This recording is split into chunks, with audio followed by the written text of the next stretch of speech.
One of the unique things about Bellingham that we're known for in the national peace movement is the longest running weekly peace vigil. It takes place every Friday from 4 to 5 p.m. It was started by a Quaker couple, Rosemary and Howard Harris, in 1967. Howard still participates in this vigil, and he tells us stories about how they had food thrown at them, they were spit on, and they were a small group. But because of their steadfast commitment, they were able to see over those years the sentiment of the nation changing about the war.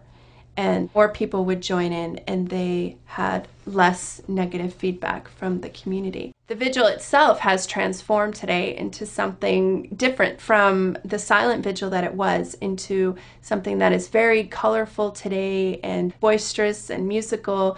And it's a social place where we can come together with like-minded people. And this was so especially important in the Bush years when we were feeling isolated. We were wondering if our efforts were making a difference, but we could always come together, we could be educated together, and we could celebrate the fact that we are working to create a culture of peace while mourning with each other the devastating effects of our aggressive foreign policy in the world.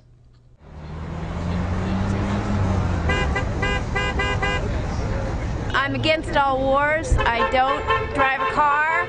I own a bicycle, so therefore I don't contribute to the oil and the war. Well, I've been coming out since 9/11 protesting this obscene war, a continuation of one obscene war after another. I was protesting the Vietnam conflict, so I've been at it for a while. I hate that people are dying for no reason. Innocent people. Well, I think all wars are terrible, and I'm here because I protest against the war in Iraq, the war in Afghanistan, the wars that the United States is supporting all over the world, really. My main concern is the fact that we as a country seem to think that violence is the answer to all of our problems, when surely there are more diplomatic ways that don't involve death on both sides. If we got 10% of the American people out in the streets, we could make some changes. I've been demonstrating since the time when we dropped bombs on Cambodia off and on. I recall so well the time when Cheney and Rumsfeld were gloating that we are going to show them shock and awe. I don't like living in an empire that puts its first priority on making war. You will go to war at the drop of a hat. You don't even need a hat to drop. And I was hoping with this last election that things would sort of taper off. Bush I had no hope for. I mean, the man is a blithering idiot.